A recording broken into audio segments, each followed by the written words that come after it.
What's going on, everybody? I'm back with another video. This video is going to be about PSG versus Club Brugge in their first Champions League match of the year. So now there is a lot of hype about PSG before the game, but we're going to look at how Club Brugge were able to win a point away from PSG and what went wrong for PSG tactically. So before we start, check out both my books. They're on Amazon and there's links in the description below. This video is also made using Keyframe and there's a link to that as well in the description. So PSG, from their initial build-up, they went with nothing too crazy, nothing out of their ordinary, with their central defenders being split by their goalkeeper. We had a midfield three that would often stagger themselves and occupy the central corridors. Their midfield three also positioned themselves a little bit deeper, allowing Messi and Neymar to drop and play as a free role in between the lines and primarily in the half space. The width was provided by their fullbacks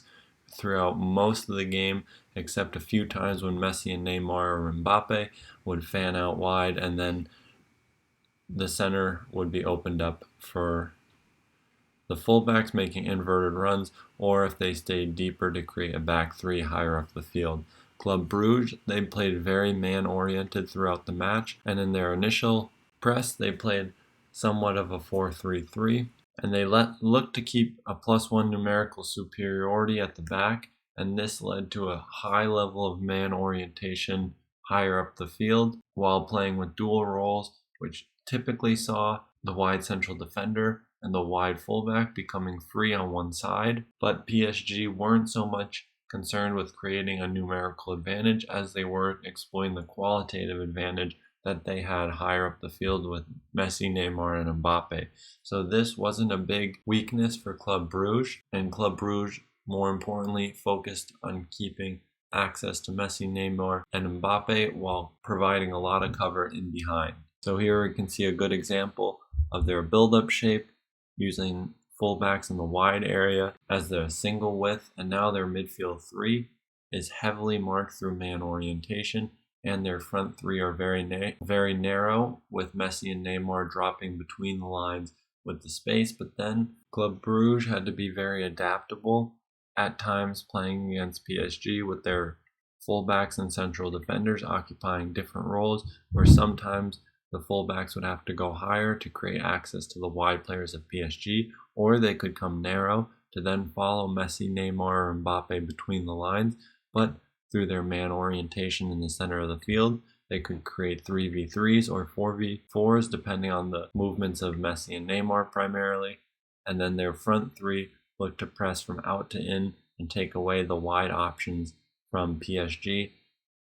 and force PSG to play through central areas, which were very congested with so many of their players dropping into these positions. PSG in possession had center backs that were willing to drive into the midfield and look to commit defenders and then play third line passes. So their midfielders typically played with a single pivot and then two versatile eights who were able to drop and move higher in the half space as they saw fit to then create space higher up the field between the lines, but with a single pivot and two eights and then wingers that were readily able to invert. The space was oftentimes very crowded, and the compactness and man orientation from Club Brugge were able to limit their effectiveness between the lines and higher up the field. And we could see Club Brugge, their man marking principles. We see the man orientation from the Club Brugge players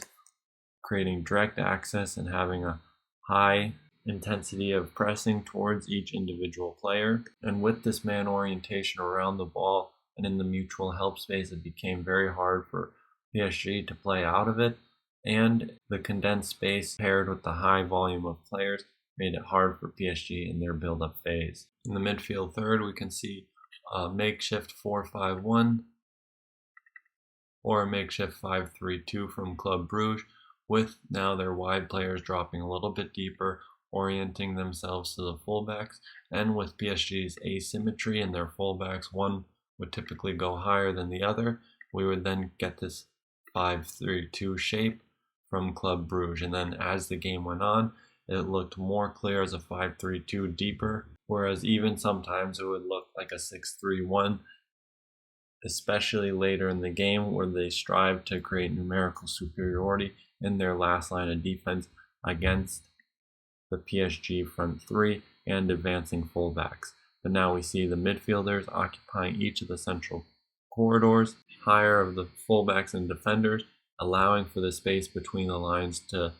be free for Messi, Neymar, and Mbappe to move in between and check to while they're creating space in behind. So what they lacked was a threat in behind. When the Mbappe, Neymar, or Messi would check between the lines, the fullback wouldn't advance so far forward, and there would be no runs through the corridors in behind when someone would check. So this allowed Club Brugge to become very compact and use their man orientation in very tight spaces. So now we see Club Brugge using a 4-5-1 in their low block still early on in the first half. So they haven't quite gone to a 5-3-2 or a 6-3-1 yet,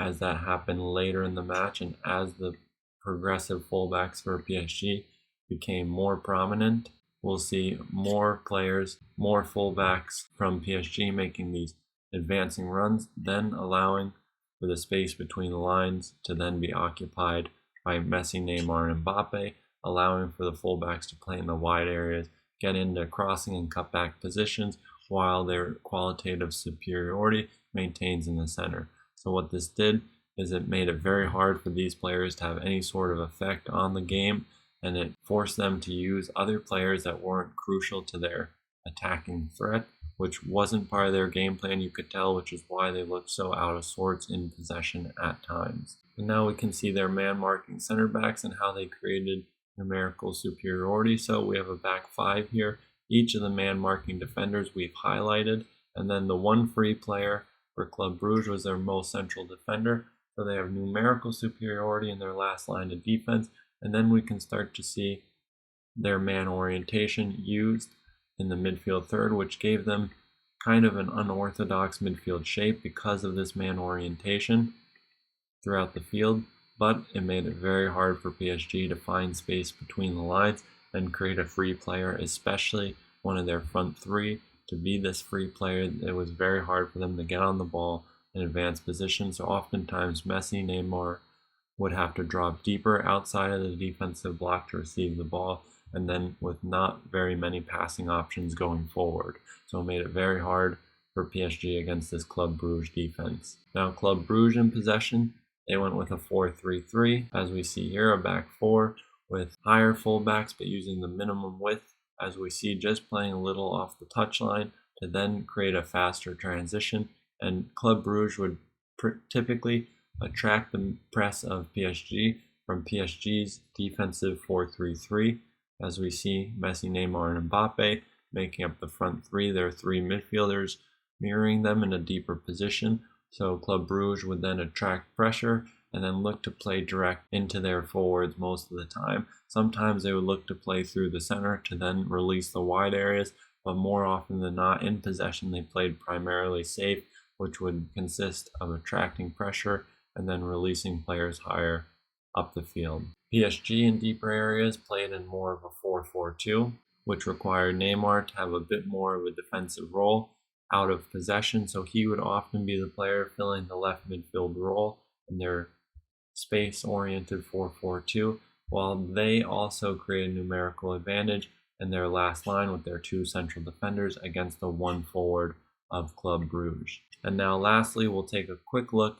at Club Brugge's defensive setup late in the game, as they often went with 6 defenders across the field, and then 3 midfielders in man-oriented positions, looking to control runners in behind, which often made them look stacked on top of each other, but with runners checking runners in behind and the heavy man-oriented principles of Club Brugge's defense, it often